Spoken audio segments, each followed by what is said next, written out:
نبی کریم صلی اللہ علیہ وآلہ وسلم نے فرمایا، 3 خصلتیں ایسی ہیں کہ جس میں یہ پیدا ہو جائیں اس نے ایمان کی مٹھاس کو پا لیا۔ اول یہ کہ اللہ اور اس کا رسول اس کے نزدیک سب سے زیادہ محبوب بن جائیں۔ دوسرے یہ کہ وہ کسی انسان سے محض اللہ کی رضا کے لیے محبت رکھے۔ تیسرے یہ کہ وہ کفر میں واپس لوٹنے کو ایسا برا جانے جیسا کہ آگ میں ڈالے جانے کو برا جانتا ہے۔ صحیح بخاری حدیث نمبر 16۔ حضور اکرم صلی اللہ علیہ وآلہ وسلم نے فرمایا، انصار سے محبت رکھنا ایمان کی نشانی ہے اور انصار سے کینہ رکھنا نفاق کی نشانی ہے۔ صحیح بخاری حدیث نمبر 17۔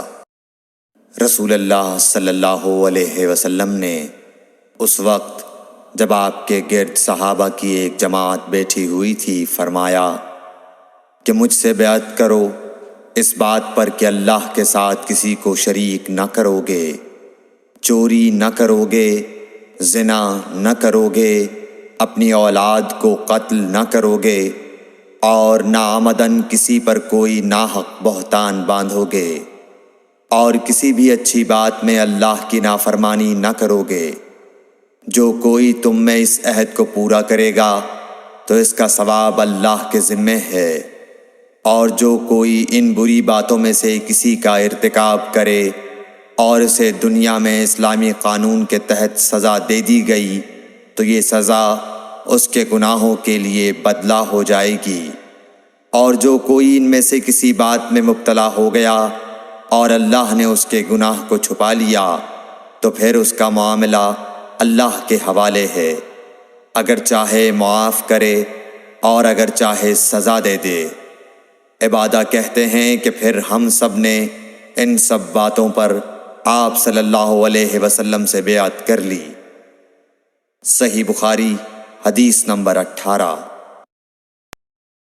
رسول اللہ صلی اللہ علیہ وسلم نے فرمایا، وہ وقت قریب ہے جب مسلمان کا سب سے عمدہ مال اس کی بکریاں ہوں گی، جن کے پیچھے وہ پہاڑوں کی چوٹیوں اور برساتی وادیوں میں اپنے دین کو بچانے کے لیے بھاگ جائے گا۔ صحیح بخاری حدیث نمبر 19۔ رسول اللہ صلی اللہ علیہ وسلم کسی کام کا حکم دیتے تو وہ ایسا ہی کام ہوتا جس کے کرنے کی لوگوں میں طاقت ہوتی۔ اس پر صحابہ کرام نے عرض کیا کہ یا رسول اللہ، ہم لوگ تو آپ جیسے نہیں ہیں، آپ تو معصوم ہیں اور آپ کی اللہ پاک نے اگلی پچھلی سب لغزشیں معاف فرما دی ہیں، اس لیے ہمیں اپنے سے کچھ زیادہ عبادت کرنے کا حکم فرمائیے۔ یہ سن کر آپ ناراض ہوئے، حتیٰ کہ خفگی آپ کے چہرہ مبارک سے ظاہر ہونے لگی۔ پھر فرمایا کہ بے شک میں تم سب سے زیادہ اللہ سے ڈرتا ہوں اور تم سب سے زیادہ اسے جانتا ہوں، بس تم مجھ سے بڑھ کر عبادت نہیں کر سکتے۔ صحیح بخاری حدیث نمبر۔ حضور اکرم صلی اللہ علیہ وآلہ وسلم نے ارشاد فرمایا، جس شخص میں یہ 3 باتیں ہوں گی وہ ایمان کا مزہ پالے گا۔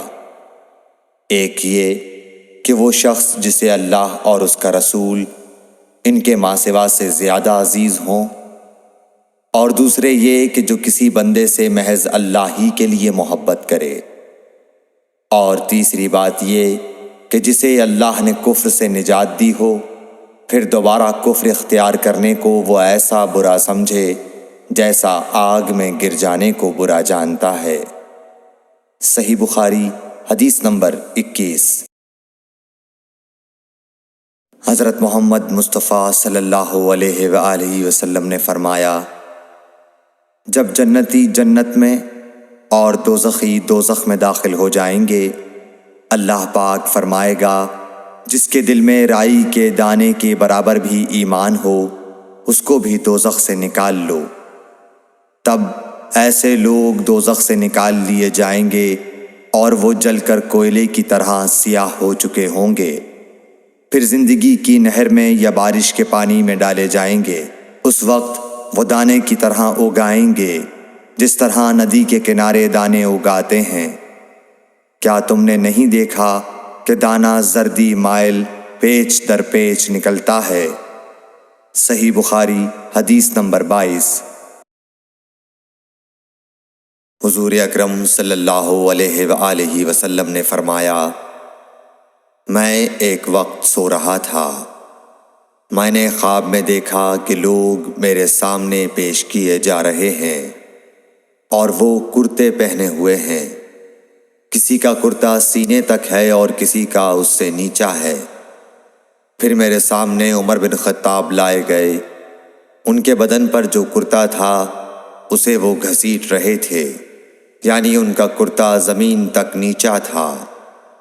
صحابہ رضی اللہ تعالی عنہ نے پوچھا کہ یا رسول اللہ اس کی کیا تعبیر ہے؟ آپ نے فرمایا کہ اس سے دین مراد ہے۔ صحیح بخاری حدیث نمبر 23۔ ایک مرتبہ رسول کریم صلی اللہ علیہ وسلم ایک انصاری شخص کے پاس سے گزرے، اس حال میں کہ وہ اپنے ایک بھائی سے کہہ رہے تھے کہ تم اتنی شرم کیوں کرتے ہو؟ آپ نے اس انصاری سے فرمایا کہ اس کو اس کے حال پر رہنے دو، کیونکہ حیا بھی ایمان ہی کا ایک حصہ ہے۔ صحیح بخاری حدیث نمبر 24۔ رسول اللہ صلی اللہ علیہ وسلم نے فرمایا، مجھے اللہ کی طرف سے حکم دیا گیا ہے کہ لوگوں سے جنگ کروں اس وقت تک کہ وہ اس بات کا اقرار کر لیں کہ اللہ کے سوا کوئی معبود نہیں ہے، اور یہ کہ محمد صلی اللہ علیہ وسلم اللہ کے سچے رسول ہیں، اور نماز ادا کرنے لگیں اور زکوٰۃ دیں۔ جس وقت وہ یہ کرنے لگیں گے تو مجھ سے اپنے جان و مال کو محفوظ کر لیں گے سوائے اسلام کے حق کے۔ رہا ان کے دل کا حال تو ان کا حساب اللہ کے ذمے ہے۔ صحیح بخاری حدیث نمبر 25۔